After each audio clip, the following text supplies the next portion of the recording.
So there's a whole lot of information that we know as school district officials in working with our community in regard to how we respond to these fights. And justice is fair, but it's not equal. And as a school district, we are going to take each situation on a case-by-case basis and make the final determination of what is best for that particular student.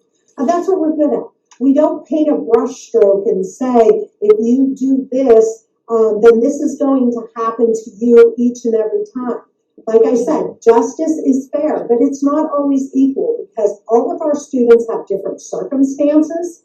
All of our students live in the city and have circumstances outside of the school district. You talked about, Mr. DeWitt, you talked about the Wood Street fights. I can't control what our children are up to on the weekends and the evenings, nor can any of the members of this board, our teachers, or our administration. What we do know is that we know our kids, and we know their background, and we know their situations, and what they're currently dealing with. So when people talk about the same thing needs to happen to every child, we agree with that, but we also agree that we have to take every student's individual circumstance into our conversation to make the best decision for a child. We have some students that are intellectually disabled and they have a very low IQ and they're not able to make rational, sound decisions. Should they be held to the same level of accountability as a student who has a high IQ? I mean, these are the decisions that we have to make, and we just kind of grapple with every time we have a situation where students are involved in physical altercations in our school. To Mr. Pence's point, we have a dysregulated community. And what I mean by that is that our parents are acting this same way out in the community. And so we're modeling this type of resolution to conflict, and they're encouraging at times their children to fight. They're encouraging their children to embrace violence as the means to an end.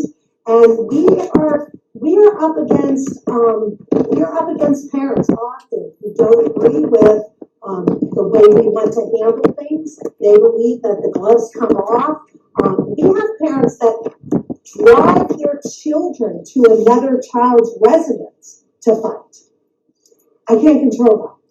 And then when the fight occurs in school because it keeps going after the parents are involved in the community with the fight, and it comes into school and it keeps going, that's what we have to respond to. So I appreciate the fact that everyone is concerned about school violence. I need the parents to be as concerned about school violence. I need them to be interested in what their children are doing when they're done with us.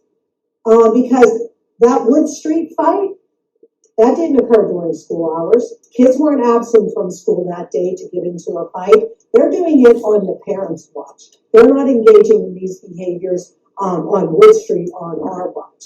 And so until our community embraces that this is a community situation, we're going to just respond each and every time as we have done, and we're going to respond to the students. We have an addendum added to the agenda tonight with 3 stipulated expulsions on it for a grade 10, grade 11, and grade 12 student.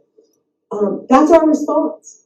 And we'll continue to do things in that way. But at the end of the day, there's a whole lot of information that I can't share, and I won't share.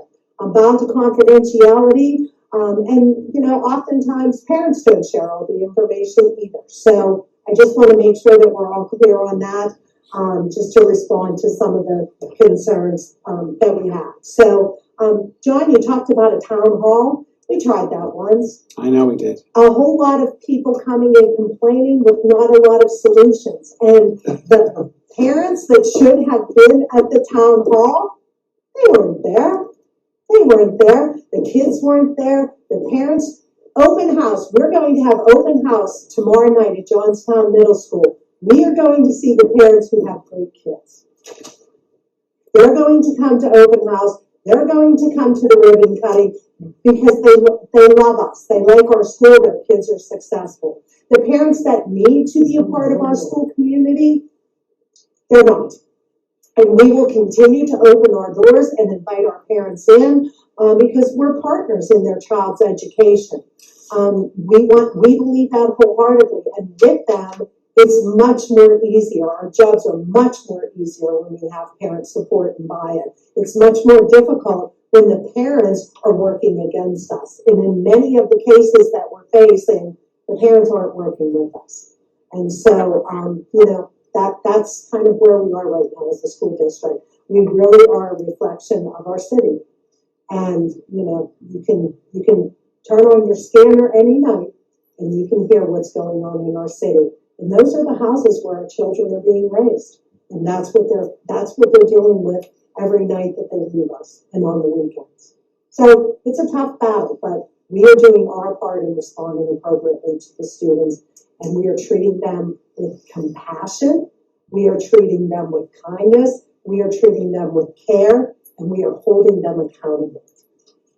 Those four things can happen simultaneously because we know we're not doing any justice to not hold children accountable, because when they leave us, the streets of Johnstown isn't caring about what their background is or what their family situation is. And they'll get sucked up very quickly.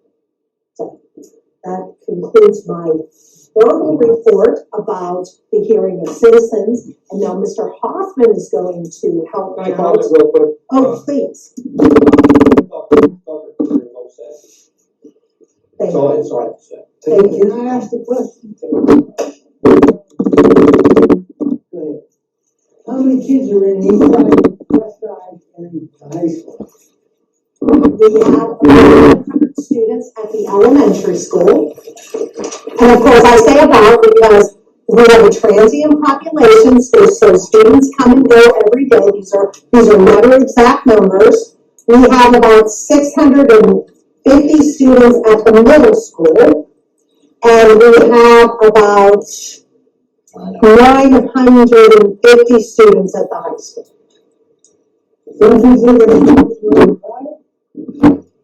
Why do we got 1,100 kids at the east side of the school? But we have 2 elementary schools. Mr. McKessick, we go over this time and time again. We do not have 2 elementary schools. So You closed the one. So you have 550 kids. If you go to 1,100, that means you have 550 kids from the east side and 550 from the west side. Mr. McKessick,